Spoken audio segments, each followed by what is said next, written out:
ก็ได้มีเฮาสองคนขอบใจที่ฟ้าบันดลสองคนให้มาพบกันเส้นทางขาดเขินประเสริญต่อสู้กัดฝันมีเฮาสองคนเท่านั้นสร้างฝันให้มันเป็นจริงถึงแม้นทุกสิ่งมันยังมืดมนแต่มีความสุขเลิศล้นมีคนฮักจากใจจริงขอทำทุกอย่างด้วยใจที่มันอยู่นิ่งหักแท้ออกจากใจจริงบ่มีสิ่งใดเปรียบปานนางนั้นคือผู้ให้ขอมอบหัวใจไว้นั้นเป็นพิญาณท้องคำว่าสู้คงอยู่กับคำสาบานหักอยู่คู่นั้นเหมือนดังฟ้าคู่แผ่นดินอยู่ใส่ก็ได้มีเฮาสองคนได้อยู่คู่กันสุขล้นอยู่จนฟ้าดินจะสิ้นจะบอกขอไกลมีภัยให้น้ำตาลินถึงลมหายใจจะสิ้นขอเพียงมีเฮาสองคน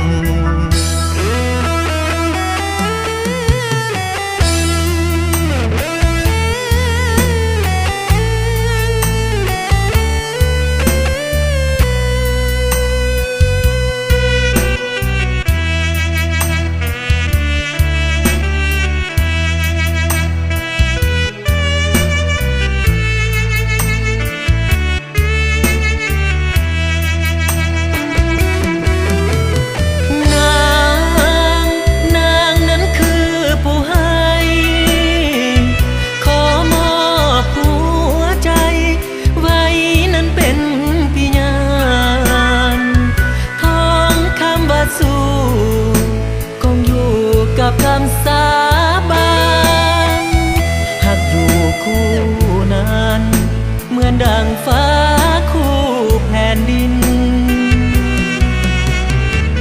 อยู่ใส่ก็ได้มีเฮาสองคนได้อยู่คู่กันสุขล้นอยู่จนฟ้าดินจะสิ้นจะบอกขอไกล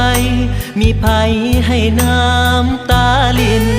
ถึงลมหายใจจะสิ้น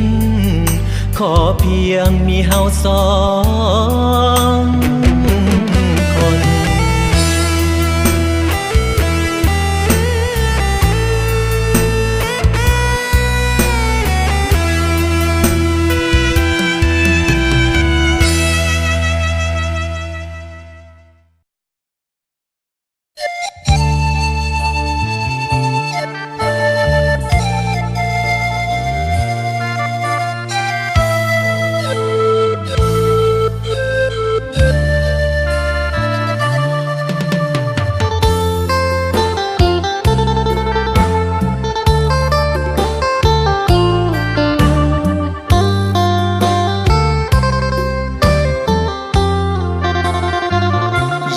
แค่คำคน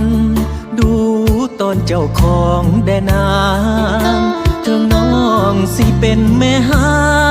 งก็สร้างอ้ายบ่สนใจไทยบ้านเก่าขวัญประจานให้นางเสียหายแสนเศร้าเจ็บปวดวุ่นวายทำให้จิตใจคนดีจุดที่สำคัญลืมมันสะเดอแก้วตาอดีตเรื่องราวผ่านมานั่นนาเขาเหยียบย่ำยีอายขอเป็นยาเพื่อรักษาปิ่นปัวชีวิตแท ถึงน้องมีหอยลาคีผู้ชายคนนี้สิคันอาสาข้าน้ำตาการดาอย่าได้หวันไหวยังมีอายอยู่ข้างกายหากสลายก็หูแล้วนะเศษของเหลื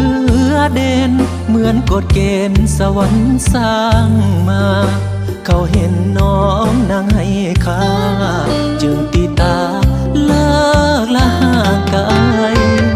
ยอมเป็นผัวใหม่ใส่ใจแม่ห่างถึงเหมือนโปรดเลือกเส้นทางก้าวเดินห่วมประเสริญสุขทุกข์กับอาเจ้าหากเขาเท่าฟ้าแต่ว่าเขาหมดสิ้นเยื่อใยขอน้องมาเริ่มต้นใหม่อย่าเสียใจกับความผิดหวัง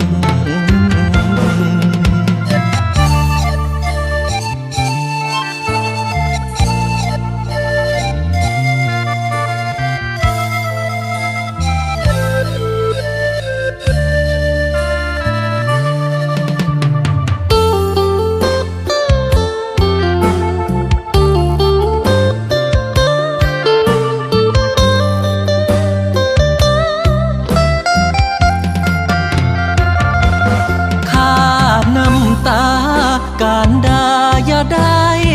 หวันไหวยังมีอายอยู่ข้างกายหากสลายก็หูแล้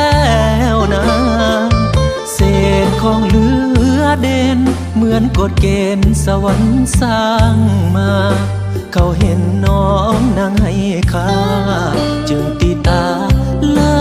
กละห่างไกลยอมเป็นผัวใหม่ใส่ใจแม่ห่างถึงเหมือน